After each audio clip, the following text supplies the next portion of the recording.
with Edward R. Murrow, which originates in Studio 41 in New York City.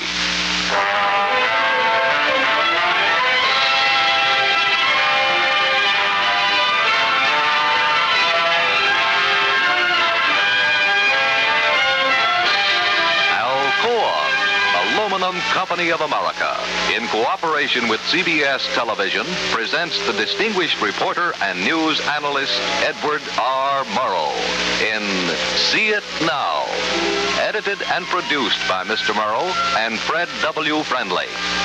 A weekly presentation of Aluminum Company of America, the nation's leading producer of aluminum. Now, speaking to you from the control room of Studio 41 is the editor of See It Now, Edward R. Murrow. This next report we call The Argument in Indianapolis. There was considerable argument there last week between the American Legion and a group of people who wanted to start a local chapter of the American Civil Liberties Union. This was all filmed in a period of 5 days, and all the arguments will be presented by the people who actually participated. Our reporters were Joe Wershba and Ed Scott. Our cameraman, Charlie Mack, and Marty Barnett. That shaft is an Indianapolis landmark, a memorial to those who died in the war between the states. Indianapolis is a city of 475,000 people, located at almost the exact center of the state of Indiana. 3 blocks north of here is a memorial to the dead of World War I. This is the Indiana World War Memorial. It has an auditorium that seats 540. In the last part of October, a group of Indiana citizens booked the auditorium for the night of November 20 for a meeting to form an Indianapolis chapter of the American Civil Liberties Union. On November 16, 4 days before the meeting, the reservation was canceled by the auditorium management. W. Roland Allen, a department store executive, begins the story for us. On the 16th of October, a group of 60 or 70 fine men and women, professors from Indiana University and Purdue University, physicians, lawyers, housewives, and other good folk, got together in a local hotel here to decide whether or not it'd be wise to form an American Civil Liberties unit here in Indiana. So various simple committees were set up, one of which was to find a place to speak in. A few weeks later, we all got a notice that a room had been secured at the Indiana War Memorial, a vast and huge building erected in memory of the men who died in World War I. Incidentally, fighting, we think, for civil liberties. We had the east room of that building and felt secure in immediately sending out notices to several hundred people of the time and the place of a meeting. A few days before that meeting was scheduled, we heard to our surprise that the hall had been disallowed, our group, as a result of a protest from the American Legion and the Minutewomen, a group, by the way, that I personally had never heard of before. And so the old American problem of controversy came up, and many people mistook controversy for conspiracy. Next, Wershba went to F.J. Starr Brown, manager of the War Memorial, and asked why permission to use the auditorium had been withdrawn. When the American Civil Liberties Union applied to me to have a meeting, their local representatives in Indianapolis, as far as I knew, were very reputable people representing business and the learning in Indiana. So I granted them the privilege of setting the date for this meeting. After 2 weeks, I began to get letters from various groups, including the American Legion, the Minutewomen of Indiana, and others, realizing that this meeting must be of a controversial nature, which, agreeable to the rules and regulations that govern the use of this Indiana World War Memorial, I thereupon canceled the meeting of the American Civil Liberties Union. Tell me, did you ever find out who these Minutewomen of Indiana are? I do not know anything about the Minutewomen of Indiana. There is an organization of Minutewomen, but I don't know about them. This is 3650 Washington Boulevard, the home of one of Indianapolis's Minutewomen.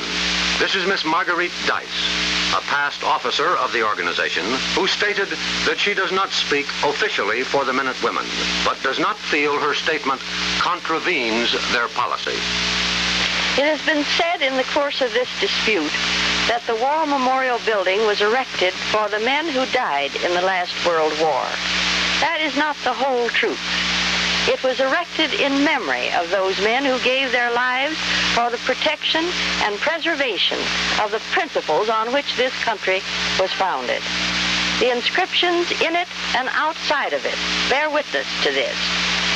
What a travesty it would be to open its doors for a meeting to which communists are welcome, when we know the open and avowed purpose of such is to overthrow our government by force and violence as well as by infiltration. The heaviest objections came from the American Legion. This is Indiana State Commander Roy M. Amos. The American Legion can never agree that the Indiana War Memorial is a fitting place for a meeting of the American Civil Liberties Union. The memorial is hallowed ground. It is a shrine sacred to the memory of thousands of gallant Hoosier patriots, many of whom died in Korea fighting communists. As such, it must never be used as a sounding board for the advocacy of any policy of pampering communists to the virtual exclusion of all others. The decision that the War Memorial could not be used was announced on Monday. On Tuesday, the Civil Liberties people called the Claypool Hotel. A clerk told them the Chateau room was available. Shortly after that, it was discovered that it had been previously booked. Then, the American Civil Liberties Union called the Continental Hotel on North Meridian Street. After that, the Riddick Piano Company, which has a large studio that is generally for rent. Next, the Civil Liberties Union went to the public library and asked for their auditorium. After that, the Indianapolis YMCA. All of these places reported that they were either previously booked or, for other various reasons, unavailable for the Friday night meeting. Wednesday, the American Civil Liberties Union went to the Knights of Columbus on North Delaware Street and were offered their hall. A price of $50 was agreed upon. But that night, the Knights of Columbus Auditorium was withdrawn. We asked Grand Knight Donald Latendresse why. Seemed to have gotten involved in the middle of a situation which we had no desire to become involved in. We have been approached as to renting our hall to the American Civil Liberties Union, and at first thought could see no reason why it wouldn't be all right. However, upon further investigation, we find that it was a controversial issue, and since our membership are comprised of some 1,500 who have various views on different things, we feel that we didn't want to become involved in a controversial affair which might lead to internal strife in our organization. We felt that since the issue was controversial, that we should remain in the middle. However, it seems that you can't remain in the middle on a situation such as that. The very fact that we were approached by the organization to rent the hall put us in the middle, because if we refused, we were taking sides, and if we accepted, we were taking sides. Of the three newspapers in Indianapolis, two ran editorials on the controversy. The Times, a Scripps Howard publication, opposed the Legion's ban and stated that liberty belongs to everyone or to no one. The Indianapolis Star, also Republican, said the Legion had a right to oppose the views of the ACLU, but had no right to prevent their meeting.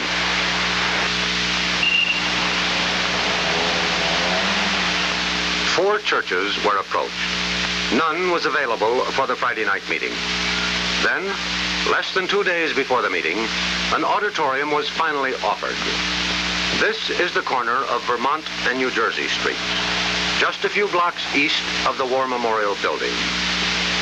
Victor L. Goosens, pastor of St. Mary's Roman Catholic Church, offered them his church's social center. It was accepted. We asked Father Goosens why he had interested himself in the controversy. Well, I suppose you could say that it was in rather a casual way that I became involved. The request was simply brought to my attention that the American Civil Liberties Union was rather anxious to find a place to meet, and they idea was put forward that perhaps they might be interested in using our auditorium. And of course I was perfectly willing to let them have it, even though they had been denied the use of several other auditoriums, for the simple reason that I had no reason to believe them unfit or unworthy for the use of our premises. And so, as the controversy developed, I found that it was not only a situation in which we ought to actually let them use it, but that we really should insist that they be given a place to meet. For the simple reason that it seems to me that there's something much more basic involved here than merely the idea of a meeting place. We have to be very careful, of course, to recognize the rights of minorities. You know, we all of us, at some time or other, are going to find ourselves in a minority group. Perhaps it might be politically, or it might be religiously, or it might be just a minority group on some other question. But we're going to find that we are, at some time or other, a minority.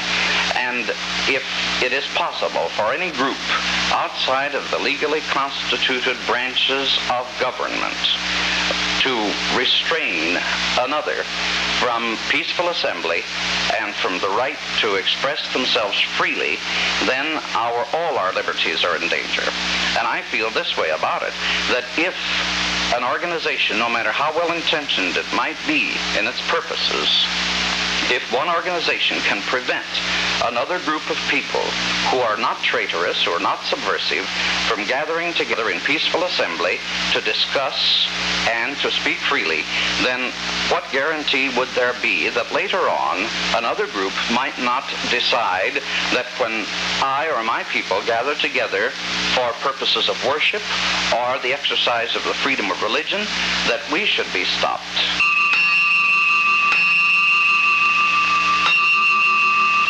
The meeting was held on Friday night.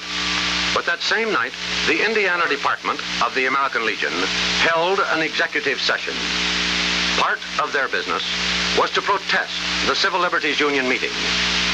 At virtually the same moment, in the meeting hall of St. Mary's, 3 blocks from the church, Professor Ralph F. Fuchs of the Indiana University Law School was calling to order the first meeting of the Indianapolis chapter of the American Civil Liberties Union. Because these two meetings, running simultaneously, so paralleled each other in subject and debate, we have chosen to present them as we have political debate, with each side answering the other. The Legion spokesman can be distinguished by the traditional Legion overseas cap. You are assembled here tonight to receive information on a new development on the red firing line in Indiana. I don't like to be told that anybody can't have a meeting. It gets my Irish up. Mr. Commander, members of the Executive Committee, the fact that the meeting of the ACLU is being held in the social center of the Catholic Church does not constitute an endorsement of the ACLU by the Catholic Church. The use of the hall for the meeting was granted on the grounds that the organization had not yet been declared subversive by the Attorney General. And I hold with the American Legion that every effort should be made to expose any and all who are attempting to spread subversive propaganda. This week's adventures in our community remind me of the old American habit of answering a man who says he wants to talk. We say, well, why don't you go hire a hall? This week we found ourselves having great difficulty in carrying out that old American habit. But those who understand the spiritual purpose and the constitutional purpose of the American Civil Liberties Union are not going to be afraid. This is no time to be afraid.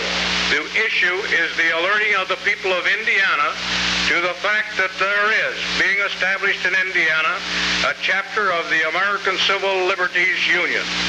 This is an organization that is parading its avowed purposes of protecting the civil rights of individuals.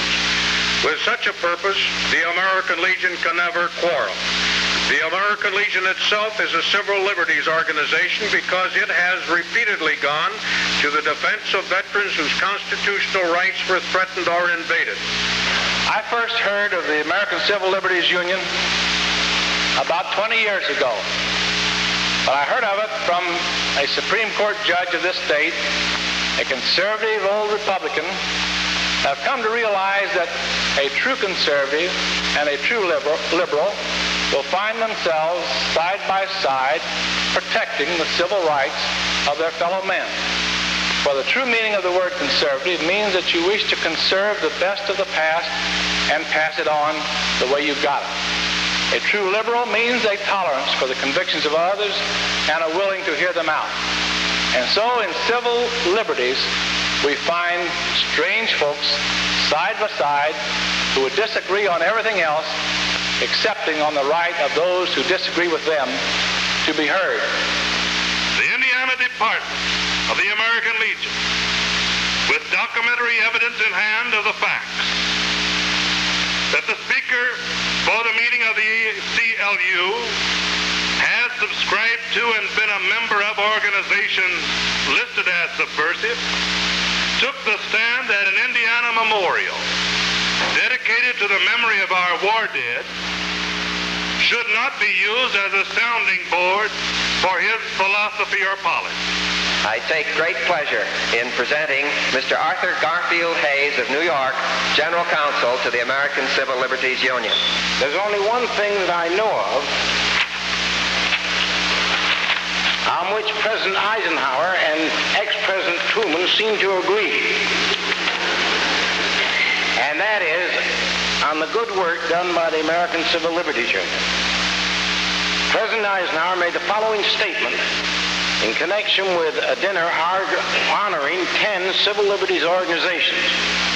I'm sure the people of the United States join in honoring the work of the distinguished private agencies which are doing so much to guard civil rights and to advance human rights in our nation.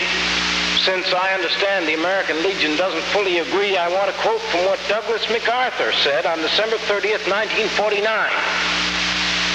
Roger Baldwin's crusade. Roger Baldwin is a man attacked today by the head of the Legion here. MacArthur said, Roger Baldwin's crusade for civil liberties has had a profound and beneficial influence upon the course of American progress, with countless individuals finding protection in the nobility of the cause he has long espoused. He stands out as one of the architects of our cherished American way of life. Mr. Commander, in my hand I have a clipping taken from the Nation magazine of June the 28th, 1952. This clipping is an advertisement of the American Civil Liberties Union, which asks the reader to join with them in fighting the Smith and McCarran Act. I believe that any organization that would advertise such a fact cannot have the interest of the United States at heart. And I think Commander Amos is right in exposing them in Indiana. That not 10% of our time has had to do with communists. As I said during my talk, what worries us chiefly is the fact that the non-communists are the people who suffer. And what's the matter with the controversial subject? Controversies as American as the Rocky Mountains or the 4th of July. I understand that the American Civil Liberties Union has gone to the defense of Harry Bridges.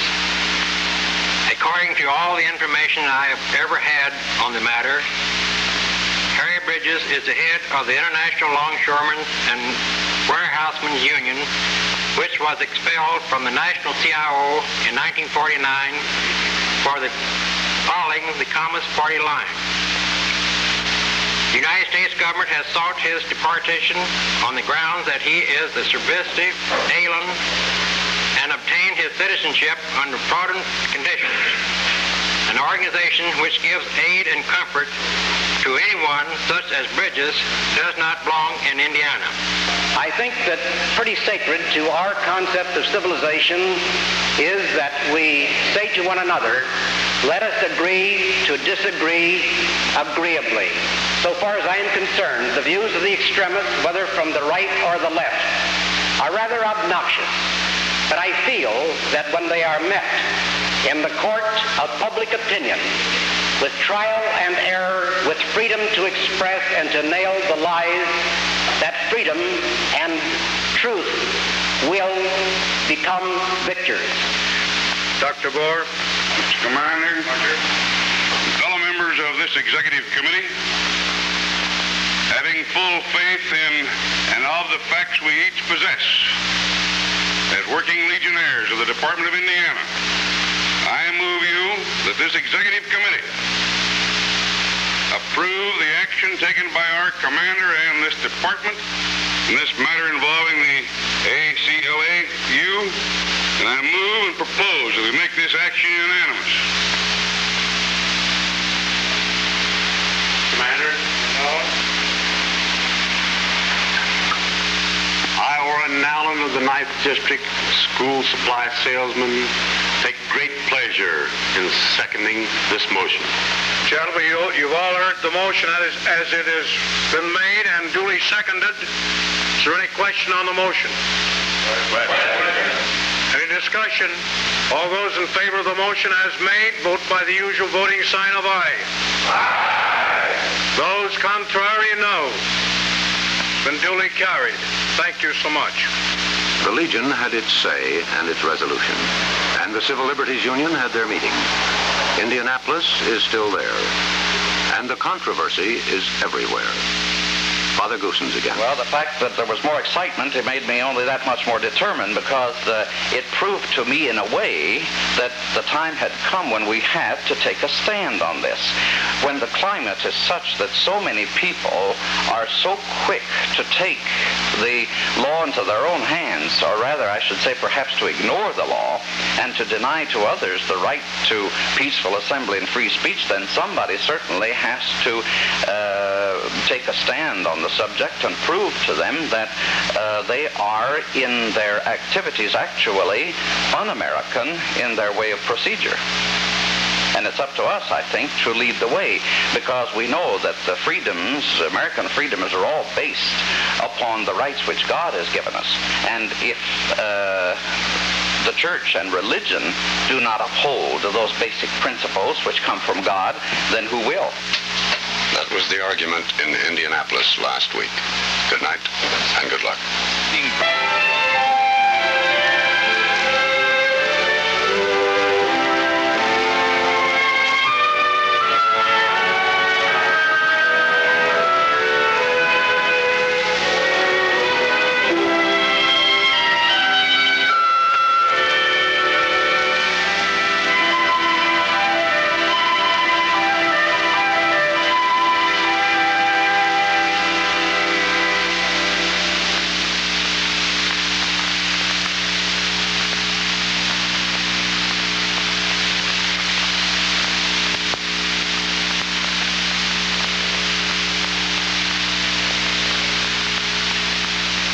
This is the CBS Television Network.